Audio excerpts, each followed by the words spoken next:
Hi there, my name is Kat, or Katie the Kind.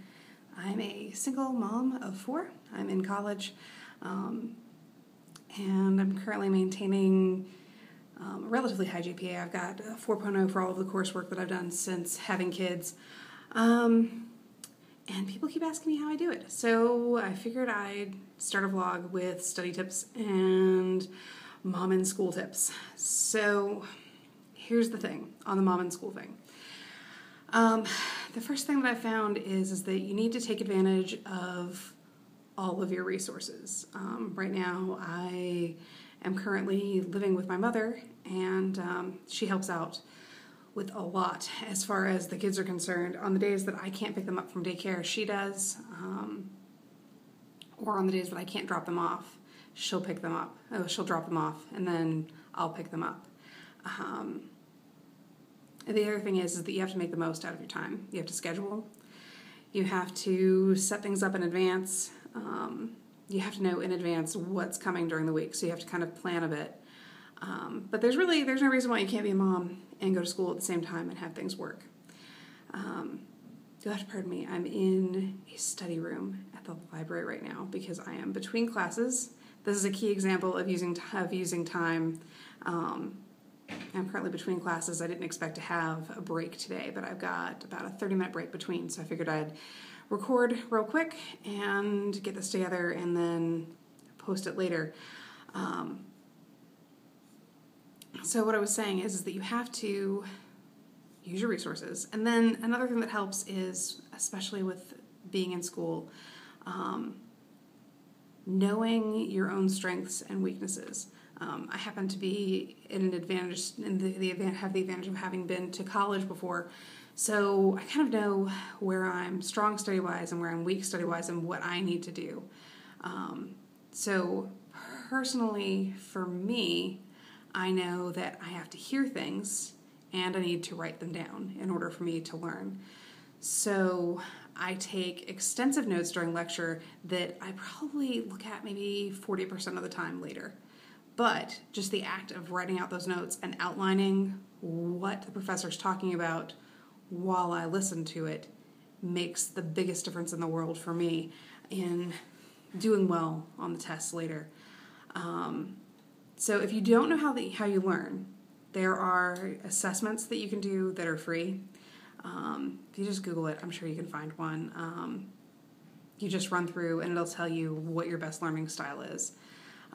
I just happen to know from trial and error that the best thing for me is to write it down and to listen to it over and over and over again. So if I do not have a professor that provides a sufficient enough lecture for me to understand things, I will do one of two things.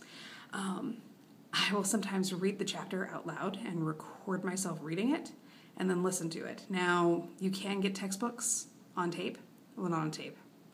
That just shows how old I am. You can get textbooks with an audio copy, and that is very helpful. The other thing that you can do is you can just record it yourself. Get a copy of Audacity, read yourself the chapter, which is good because it keeps you awake while you read it, but it also makes it so that you've got a copy that you can listen to in the car if no one's with you, or you can listen to it late at night, anything like that.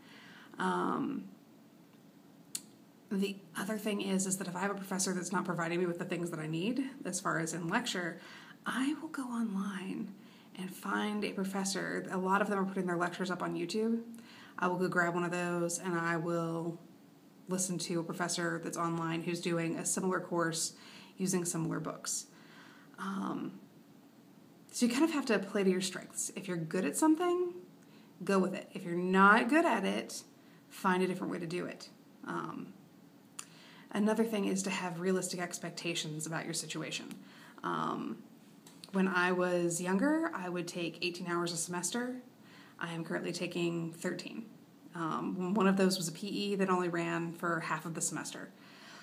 So I'm doing 13 hours a semester. I'm probably doing 13 or 14 next semester. And you need to have realistic expectations not only about your education, but about your house and about your kids. You are not going to have the cleanest house in the world while you are in college. You're not going to be able to do all the things that you want to do with your kids while you're in college, because you're going to have to devote some time to studying. Which is sad, but you have to keep in mind that you're creating a better life for them, because you're improving their situation by going to college and making it so that you can help them later do the things that they need to. You being educated will help them in so many more ways. It'll help them because you'll be able to help them with their homework. I think my 10-year-old probably had the most detailed cell model of any 5th grader this year. But you can help them better because you've got the educational basis to be able to help them with math and science and reading that you might not have had before. The other thing is that you will also be able to help them out later financially, because you will hopefully be choosing a major that will improve your earning potential and make it so that you can do more things with them and for them. Anyway, that's a brief introduction. We'll get more into this later. I'm not sure if anybody's even going to be interested in this. I'm thinking about maybe doing a couple of day in the life videos, because my schedule is pretty interesting. I thrive on my schedule. Everything is set up in such a way that I have my day planned out and I stick to it. And I include stuff for the kids in there too. But there you go. Anyway, if you're interested, give this video a like. I will continue doing them. Subscribe if you're interested. I know I'm just getting going and this is video number 1, but this is kind of who I am. My name is Kat, or Katie the Kind. I am a mom of 4. The kids are 2, 5, 10, and 12. They are all currently going to one school or another. I am attending school in hopes of getting into a nursing program next year. So I'm picking up all of my sciences because they expire after 10 years. Just a heads up, if you're looking at going back to school, sciences expire after 5 to 10 years. Depending on your institution. Some, they'll take them as old as 15, but that's kind of phasing out. They're wanting you to retake them.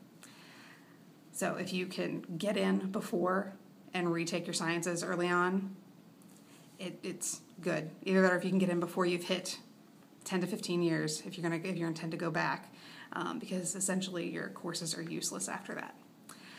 So, like I said, subscribe, let me know if you're interested. I'm going to come up with some very definite study tips for the next video. I might do a screen cap video where I show you all of the resources that I use, because I rely heavily on computer resources. Thank you very much. Hope you're having a good day.